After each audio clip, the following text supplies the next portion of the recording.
Hi ಗೆಳೆಯರೇ, ನಮಸ್ತೆ. BTL ಫಾರ್ಮರ್ಗೆ ಸುಸ್ವಾಗತ. ನೀವು ನೋಡ್ತಾ ಇದ್ದೀರಾ ಪೊಮೊಗ್ರಾನೇಟ್ ಪ್ಲ್ಯಾಂಟ್. ನೋಡಿ, ಈ ಪ್ಲ್ಯಾಂಟ್ ಎಲ್ಲ ತುಂಬ ಅಳ್ಕೊಂಡಿರೋದ್ರಿಂದ ಇದನ್ನು ಕಟಿಂಗ್ ಮಾಡಬೇಕು. ಕಟ್ ಮಾಡೋದ್ರಿಂದ ಏನಾಗುತ್ತೆ ಅಂದರೆ, ನಿಮಗೆ ಈ ಬುಡ ಇದೆಯಲ್ಲ, ಈ ಬುಡ ಇನ್ನೂ ದಪ್ಪ ಆಗ್ತಾ ಬರುತ್ತೆ ಕಟ್ ಮಾಡಿದರೆ. ಲಾಸ್ಟ್ ಟೈಮ್ ಕಟ್ ಮಾಡಿದೆ ನೋಡಿ, ಈ ಥರ ಬಂದಿದೆ. ಇವಾಗ ಮತ್ತೆ ಕಟಿಂಗ್ ಮಾಡೋಕ್ಕೆ ಬಂದಿದೆ. ನೋಡಿ, ಕಟಿಂಗ್ ಯಾವ ಥರ ಮಾಡೋದು ಅಂತ ನಿಮಗೆ ತೋರಿಸ್ಕೊಡ್ತೀನಿ.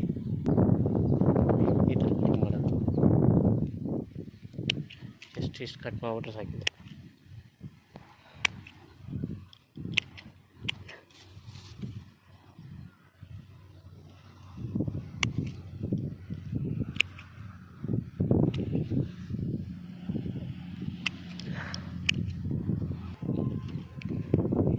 ಲೆಂತ್ ಒಂದೇ ಕಟ್ ಮಾಡಿ.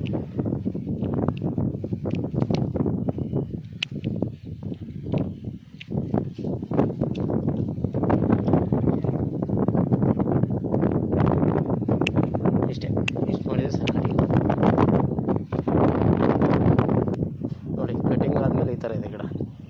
ಈ ಕಟಿಂಗ್ ಮಾಡಿದ್ರೆ ಸೊಪ್ಪೆಲ್ಲ ತೆಗೆದ್ಬಿಟ್ಟು ದೂರ ಹಾಕಬೇಕು. ಯಾಕಂದರೆ ಇದ್ರಾಗೆ ವೈರಸ್ ಇದ್ದರೆ ಅದು ಏನೂ ಅಟ್ಯಾಕ್ ಆಗೋಲ್ಲ. Thank you for watching BTL farmer. Press ಮಾಡಿ, ಸಪೋರ್ಟ್ ಮಾಡಿ. Thank you.